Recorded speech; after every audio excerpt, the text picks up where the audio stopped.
குரு வாழ்க, குருவே துணை. மிக சிறப்பாக அற்புதமான இரண்டாம் ஆண்டு திருவிழா, ஆன்மீக பெருவிழா அற்புதமாக நடந்துகிட்டு இருக்குங்க. அடியார்கள், சிவனடியார்கள், ஒவ்வொரு குருமார்களும் வந்து ஆசீர்வாதம் பெற்று இந்த மண்ணுக்கே ஒரு மகத்துவத்தை ஏற்படுத்தும் விதத்தில் எல்லாரும் ஆசீர்வாதம் வாங்கிக்கிட்டு இருக்கோம்.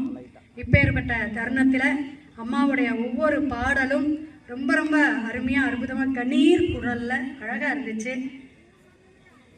அடியன் கோவையிலேருந்து சிவவாக்கு ஜோதிடர் கிருஷ்ணவேணிங்க.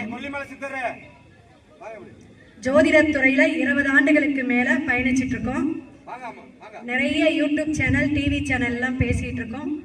ஜோதிட முரசு அப்படிங்கிற புத்தகம் 3 மாதமாக இப்போ மாதம் இதழாக வந்துட்டு இருக்குங்க. நிறைய ஜோதிட அன்பர்களையும் சிவனடியார்களையும் நம்ம வந்து ஒருங்கிணைக்கும் வகையில் இந்த ஆன்மீகம், ஜோதிடம் அப்படிங்கிறத இந்த தமிழ்நாடு, இந்தியா முழுவதும் போகணும், எல்லாத்துக்கும் சென்றடையணும். மாதந்தோறும் ஒரு கோயிலுடைய விவரம், கோயிலுடைய விஷயத்தை எல்லாத்துக்கும், எல்லா இடத்துக்கும் கொண்டு போகணும். எல்லா டிஸ்ட்ரிக்டும் கொண்டு போனால் தான் அதோட மகத்துவம் நமக்கு தெரியும். இப்போ இங்கே வந்தால் திருமண தடை, குழந்தை பாக்கியம் வேணும், அதே போல் கணவன் மனைவி ஒற்றுமை, மிக முக்கியமான விஷயம்னா செல்வம்.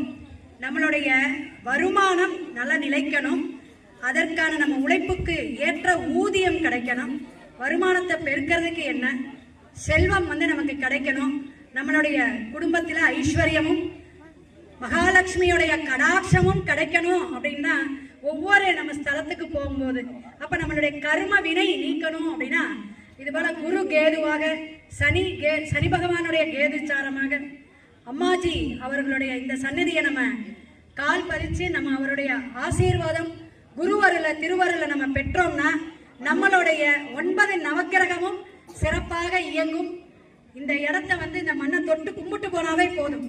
அப்பேற்பட்ட இந்த குருஜி மாதாஜியோட அருள் ஆசீர்வாதத்தை எல்லாரும் வந்து நம்ம எப்போ வந்து நம்மளோட நட்சத்திர அன்னைக்கு வந்து வழிபாடு எடுத்தா அதுக்கு ஒரு மகத்துவம் உண்டு. நம்மளுடைய ராசிநாதன் வரும்பொழுது வந்து வழிபாடு எடுக்கும் போது ஒரு மகத்துவம். ஒவ்வொரு தமிழ் மாதத்துடைய விசேஷங்கள் இருக்கு. இப்போ பொதுவாக நம்ம அமாவாசை, பௌர்ணமி இதை தான் சொல்லுவோம். அதுபோல அம்மாஜிக்குன்னு ஒரு சிறப்பான இப்போ வெள்ளிக்கிழமை, செவ்வாய்க்கிழமை, வியாழக்கிழமை, குருவாரம், இப்படி நம்ம ஒரு நாட்களை கிழமையை எடுத்து தொட்டு வழிபாடு தொடர்ந்து எடுக்கணும். ஒரு 11 வாரம், 11 மாதம் இப்படி வந்து நம்ம வழிபாடு எடுத்தோம்னா கண்டிப்பா நம்மளுடைய கோரிக்கை நிறைவேற்றப்படும். ஏன்னா இதெல்லாம்